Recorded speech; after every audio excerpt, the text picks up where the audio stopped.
Well, it really has been a treat to spend so many Sundays with you during this last couple months that it's been. I won't be back for a while until I think November, but I decided that I would leave with you a summation of everything that I have been sharing over the last, since the first of this year at least, and maybe even back into last year. So today's message is a summation, and I don't pretend to be sharing any new drastic revelations, not that I ever do, but this morning it's just a repetition of the importance right now on this planet via your presence, remembering who and what we really are. And I believe when I ask this next question, every hand in the room will likely go up, but I'm going to ask it anyway. How many of you would like to make the most positive contribution possible toward the well-being of your own life, the life of those you love, and the life of the human family on the planet right now? The very most valuable contribution you can make. I'm glad to see that. Now, as you know, I don't speak in directives, I speak in proposals. So what I'm going to propose to you this morning is that the single most valuable thing you have to contribute to your own life, to your own happiness, to your own fulfillment, to your own well-being, and to the well-being and betterment of all of life everywhere is to remember who you are and to claim your divine, if you will, your real identity, and to do everything you can to live in integrity with it. So for just a moment, I'm not talking about action or activity outside of you. For just a moment, I'm talking about a process that takes place inside of you. It is beyond personal. There's no separation between you and the truth of who you are. But when you dwell in that space and you, but for a few moments, turn the world off and simply make your only objective to remember all of the glory, all of the power, all of the beauty, all of the magnificence that you are, and begin to do everything you can to align with that, you will find that you step in, I believe you'll find, that you step into what Unity Minister Eric Butterworth often called the flow of life. And that's a beautiful place in which to dwell, because when you're in the flow of life, you're not resisting. Anybody had anything in their life or on the news lately that you felt like you had to resist? It's almost like you don't have a choice. Doesn't it feel like you just have to push against? And I'm here this morning to tell you it's not about pushing against anything inside of you. It is solely and completely about embracing that which is inside of you. And as you do that, you step into the flow of life, and by nature of the reality of who you are, you begin to take extraordinarily powerful actions in the world of time and space. And I'm not talking about extraordinary because they're grandiose. I'm talking about the reality that every one of us as individuals, or so it seems that we are individuals. Myrtle Fillmore, the co-founder of Unity, once said, "There's no such thing as separated men and women." So this is a product of our own mind. In truth, we are one spirit. As we continue to recognize that and to live in integrity with that, we are pouring into the collective consciousness of humanity the highest and best that we can possibly pour. It doesn't get any better than that. When you're aligned with the spiritual truth of who you are, it's incredible the power and the impact and the effectiveness that your very presence begins to make. You see, we want the change, and you sing about this every Sunday. Let there be peace on earth, and let it begin with me. Me? Yeah, me. Let it begin with me. Not the other person, not the government, not anything outside of me. Let it begin with me by remembering who I am and remembering that the truth of who I am is the very presence of peace. And when I'm aligned with that, I'm in the flow of life. Peace is what's going to express. You see, when you immerse yourself in your internal reality, it automatically begins to surface in your day-to-day actions and interactions with other people. And this is what's going to change the world right now. And we think we're just sitting in this room, a handful of the human family, listening to some words by some guy who thinks he knows what he's talking about up in the front of the room. The reality is it's much more than that. We come together and we find this space in which we can agree that we're more than we ever thought we were, and that we're going to do our best to identify what our true identity is and do our best to live in integrity with it and become powerful agents in this world of time and space to support the change that we wish to see, or as Gandhi said, to be the change we wish to see. It's so easy, is it not, to point the finger out here and say, well, if this would change, if he would change, if she would change, if they would change, instead of if I would change. You want to change the world, you have to change your mind about the world, because the current experience of the world is the sum total of every one of us walking around on this planet and what we are pouring into this great grand collective. It's important. And I believe that you wouldn't be in this room or watching online this morning if you didn't understand the importance of this. And then you come together like this, and it seems, again, we are separated men and women. We are not. We are creating a pool of energy in this room right now. And it extends, Lord knows, at Unity Village, it's combining with 100+ years of individuals who have shared the same commitment we're making right now. So this changes reality as we have known it. Not because the reality out here has changed, but because our minds have changed about it. And with that, I have completely forgotten what I was here trying to say on these pages.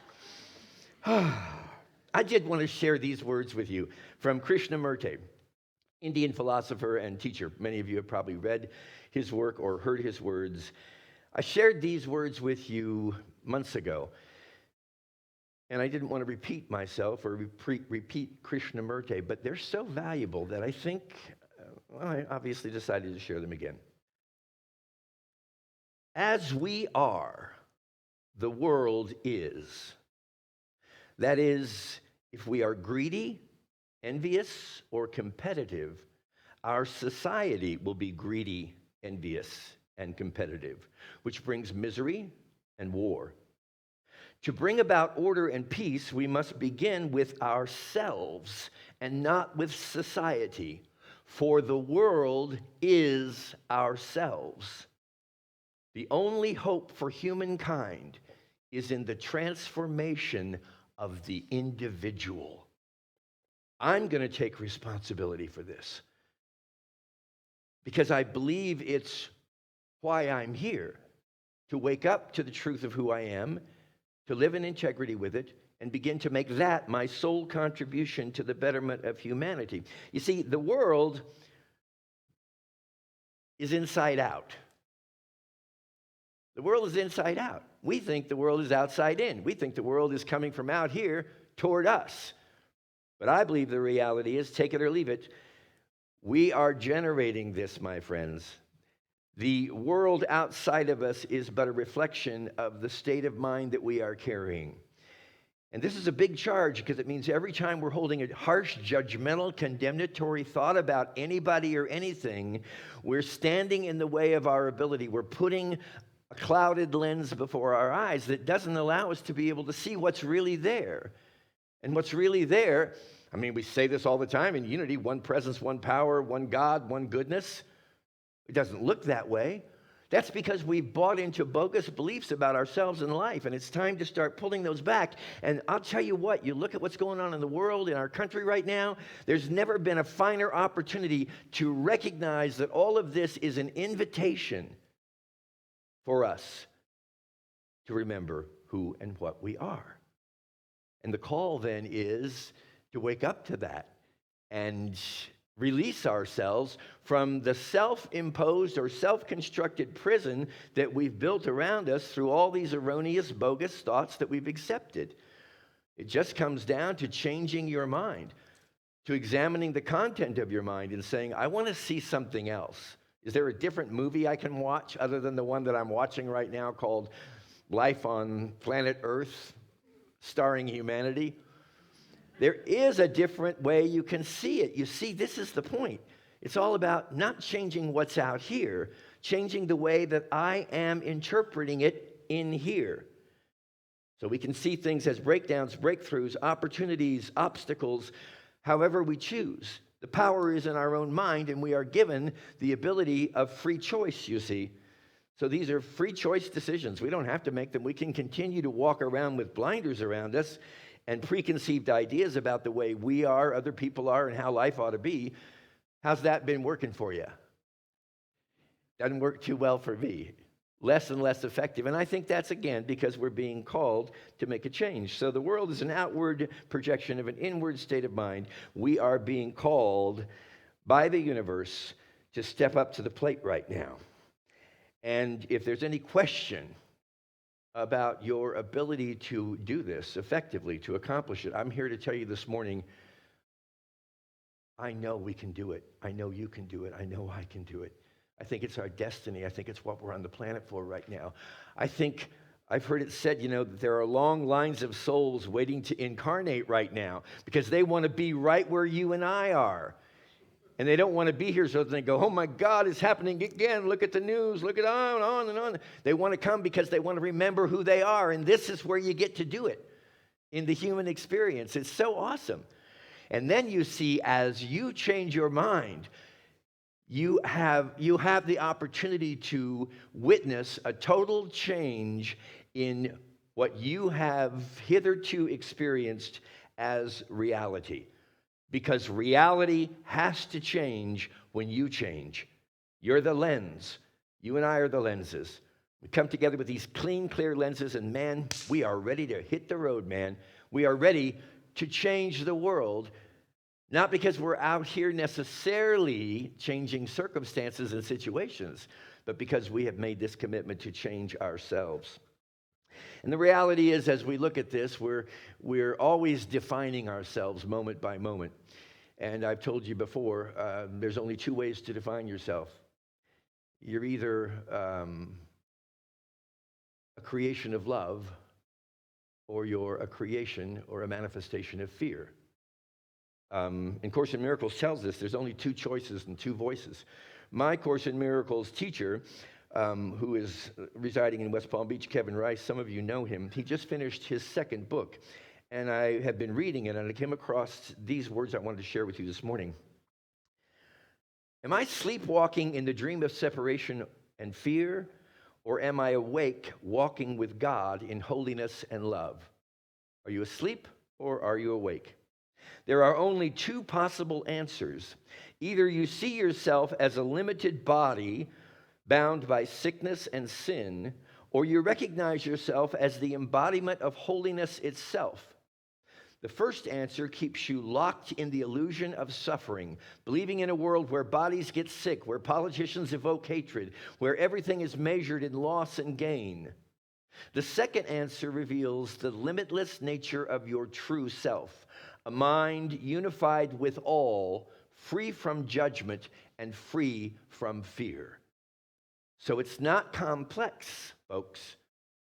It's just a matter of recognizing that there is a reality in terms of who and what we really are as created by God, and there is an imagined understanding of what we think ourselves to be. And what I'm encouraging us this morning is to back out of the wild imagination of what we think ourselves to be, full of lack, limitations, sin, deprivation, unworthiness, and the list goes on and on and on, into the remembrance of the real self that we are, which is always loving. Did everybody get a handout this morning when you came in? You want to grab it, and we'll kind of take a quick look at this here. I'm going to the side that references real self and imagined self. And I have shared this with you before in different forms and fashions, sometimes under different labels, because originally this was authentic versus inauthentic. Now it's just real versus imagined. So here is a list of words that describe the real you, words like appreciation, love, peace, joy, wholeness, abundance, and the you that you have imagined yourself to be by virtue of conditioning that you've received, erroneous conditioning since the day you arrived on the planet.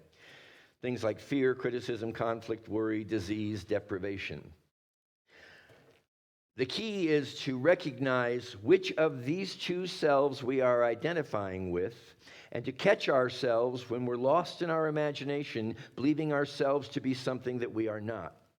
And I'll give you a little example of this. I was just a couple weeks ago, I have my morning meditation. I'll tell you, you know what it's like to have a really cosmic meditation where you just completely separate yourself from time and space, and it's like you can't even hardly remember your own name.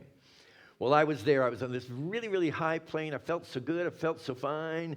And nothing could stand in my way. And all of a sudden, seemingly out of nowhere, a thought of my mother came to mind. She passed away in 2018. She spent 4 years from 2014 to 2018 in a nursing home.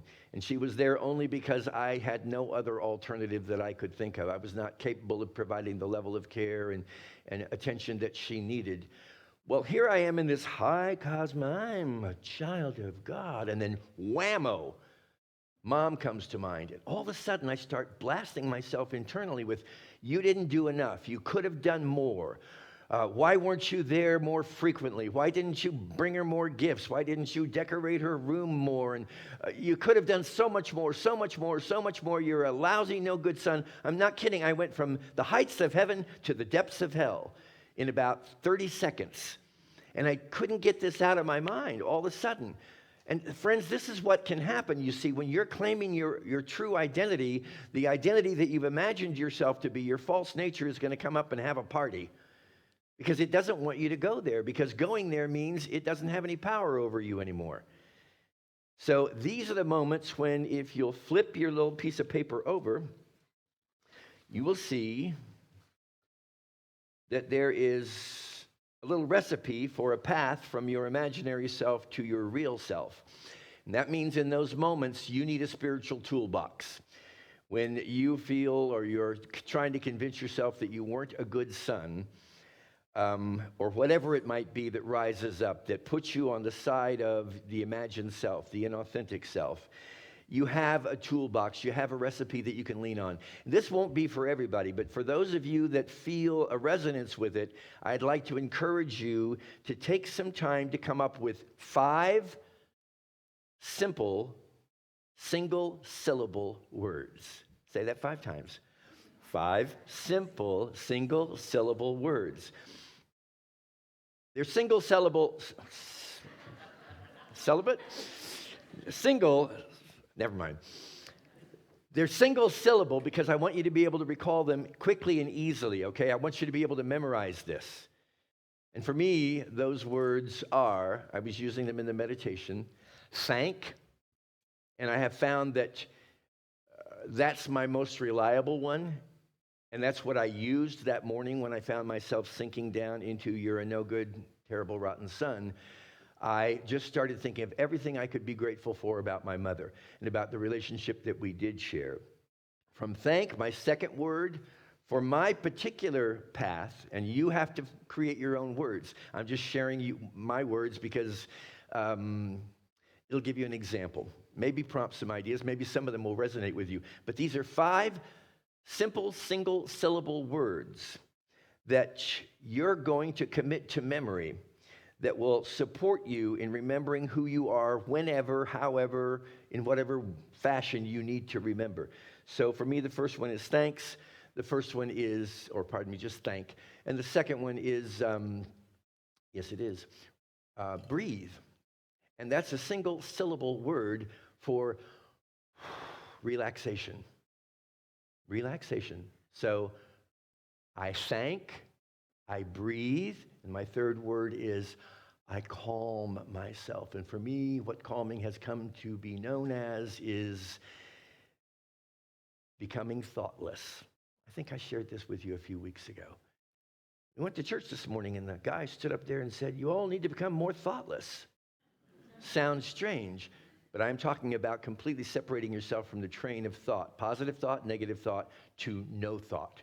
Emptying your mind, clearing the content of your mind. You see, the presence of God will reveal itself to you, but it won't do it while you're sitting there racing around thinking about the next thing you have to do or where you have to be or on. It's an emptiness that comes from that space. It's a stillness and it's a silence. So you arrive at this state of calm. Now your heart is filled with gratitude. You're relaxed. You're thoughtless. You're free of concept. You're free of imagination, even. And from that space, you begin to be able to see everything I've been talking about this morning, which is that you're not who you thought you were, because you're beyond thought. You're something much more powerful, much greater, much more beautiful. And you can begin to see that in yourself. As you see it in yourself, by virtue of spiritual law, it must reproduce in your life. And I've had challenges galore in my life over the years. I've not had a one of them that didn't dissipate by virtue of the fact that I simply stopped giving it my energy and attention and chose to see it differently, to see it in a different way. And from that space, we move into live. I live. Hey, I'd like to congratulate all of you in the room this morning because you are here. Because you woke up this morning. There isn't a lack of cause for that. You woke up because you're ready to wake up. And I believe with all of my heart, Unity Village Chapel, I won't see you again till November. I believe if you take a moment, you fill out this little form, if that's your thing. But at least give attention to what you can do to create your own spiritual toolbox, your own instant remedy. And the moment that you get to the place where you realize, I'm in inauthenticity. I'm expressing as an imagined idea of who I am. I want to be real in this world. I want to be divinely authentic. I want to bring a contribution that nobody else can bring, and I know that's why I'm here.